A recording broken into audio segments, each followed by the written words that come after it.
लड़की थी। उसका नाम था अश्विनी।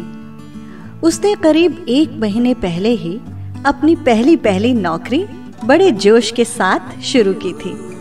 पर इस वीकेंड पर वो जरा मायूस लग रही थी, थोड़ी बुझी बुझी। उसकी दादी, जिनकी नजर घर के हर एक मेंबर पर रहती थी, अश्विनी को ऐसे मूड में देखकर समझ गई कि कुछ तो माजरा है। दादी अश्विनी के कमरे में गई और बड़े प्यार से उससे कहा, अश्विनी, आज तो सैटरडे है, तुम्हारी छुट्टी है ना बेटे। अपने लंबे घने बालों को शैम्पू करो, कपड़े प्रेस करो और किचन में जाकर कुछ नई नई रेसिपीज ट्राई करो। Come on. पर ये क्या, तुम तो अपने लैपटॉप के साथ चिपक कर बैठ गई हो। चलो उठो, बाहर जाओ। अश्विनी बड़ी धीमी आवाज में बोली, दादी माँ, अब ऐसे टाइम पास करने वाले वीकेंड्स की उम्मीद नहीं है मुझे। अब मैं नौकरी करने लगी हूँ ना। आपको पता है, मेरी टीम लीडर ने मुझे एक्स्ट्रा काम दिया है। उसे खत्म करते करते ही ना सैटरडे यूं ही निकल जाएगा। दादी बोली, अश्विनी, तुमने ढंग से नाश्ता तक नहीं किया है आज। अश्विनी बोली, दादी, आपको पता है हमारी टीम में 8 लोग हैं। टीम लीडर को ये काम 4 लोगों के बीच में बांट देना चाहिए था ना। 4 नहीं तो कम से कम 2 लोगों के बीच में ही बांट देती, काम कितनी आसानी से हो जाता ना। दादी ये सुनकर मुस्कुराई और उसे समझाते हुए बोली, अश्विनी बेटे, हो सकता है कि तुम ही इस काम के लिए बेस्ट हो और तुम्हारी टीम लीडर तुम्हें ट्रस्ट करती हो और इस काम में तुम्हें बहुत कुछ सीखने को भी मिल सकता है ना। अश्विनी बोली, क्या पता दादी माँ, पर फिलहाल तो मुझे बहुत टेंशन हो रही है। I am feeling very depressed. अभी तो मैं ठीक से शुरू भी नहीं कर पाई, पता नहीं कब खत्म होगा। दादी ने फिर से समझाया, तुम खाली पेट इतना काम कैसे कर सकती हो। पता है ना डॉक्टर्स क्या कहते हैं, एक अच्छा नाश्ता पूरे दिन को जोशीला बना देता है। अश्विनी धीरे से मुस्कुराई और बोली, हाँ दादी माँ, आप ठीक कहती हैं, मुझे बहुत थकन हो रही है। बाय द वे दादी, ये खुशबू कैसी? What's cooking? दादी ने मुस्कुराते हुए कहा, चिकन फ्राई, पुलाव और रायता। ओ दादी, मुंह में पानी आ गया। मुझे बस यही चाहिए था इसी वक्त। बड़े मजे से चिकन फ्राई, पुलाव और रायता खाकर अश्विनी ने थोड़ा आराम किया और फिर बड़े मजे से काम पर लग गई। बीच बीच में दादी बड़ी मुस्कुराती हुई उसके लिए चाय और बिस्किट्स ले आती थी और देखते ही देखते उसका काम शाम 7:30 बजे तक खत्म हो गया। दरअसल अब उसे काम करने में कोई बोरियत या किसी तरह की कोई परेशानी नहीं हो रही थी। उसे अपना काम करते हुए बहुत मजा आया।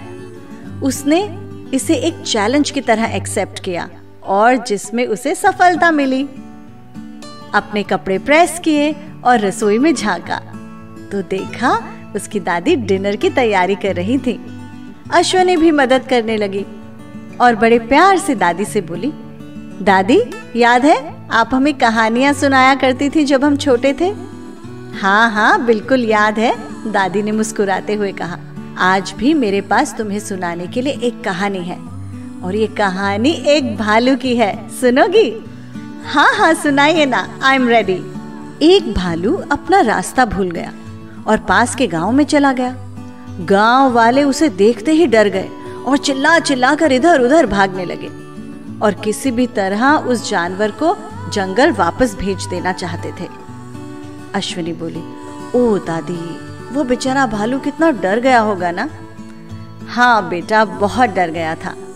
एक शिकारी ने सोचा कि वो उसको फंदे में फंसाकर वापस जंगल भेज देगा, पर इस चक्कर में भालू को चोट लगी और भालू घबरा कर बुरी तरह चिल्लाने लगा और आपे से बाहर हो गया।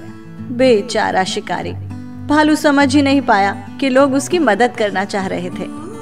फिर लोगों ने सोचा, क्यों ना इसे बेहोशी की दवा दे दी जाए। बेहोशी की हालत में उसको जंगल वापस छोड़ने में आसानी होगी। और वैसा ही हुआ। Oh thank God, all's well that ends well. बेचारा भालू कितना डरा हुआ था, क्योंकि भालू समझ ही नहीं पाया कि गांव वाले सिर्फ उसकी मदद करना चाह रहे थे। अश्विनी हंस पड़ी। इसी तरह हम लोग भी अपने जीवन में परमेश्वर की क्या योजना है उसको समझ ही नहीं पाते, है ना? और हम डर जाते हैं, फ्रस्ट्रेट हो जाते हैं, हम विश्वास ही नहीं कर पाते हैं। अगर हम इस बात को समझ पाएं कि हमारे जीवन में जो कुछ भी होता है वो परमेश्वर की इच्छा से ही होता है, और परमेश्वर हमें कुछ ना कुछ सिखाना चाहता है, हमें कुछ बनाना चाहता है, तो हम हर परिस्थिति का सामना बड़ी आसानी से कर सकते हैं। क्यों? सही कहा ना? अश्विनी ने दादी को प्यार से देखा और उनके गले लगकर बोली, जी दादी, आप बिल्कुल ठीक कहती हैं। जब मैं एक राइट एटीट्यूड के साथ अपने ऑफिस का काम करने बैठी तो काम भी अच्छा हो गया और मैंने बहुत कुछ सीखा भी। तो भालू की कहानी हिट रही है ना? अश्विनी ने कहा, ओ कम ऑन दादी, ये भी कोई कहने वाली बात है। दोनों हंसते हुए डिनर की तैयारी में लग गईं और दादी गुनगुनाने लगी, प्रभु का आनंद है मेरी ताकत, संसार में यीशु है मेरी ताकत, वो मेरा आनंद हर एक दिन में, वो मेरा सहारा है, वो मेरा आनंद हर एक दिन में, वो मेरा सहारा है। Praise God. वंदना करते हैं हम।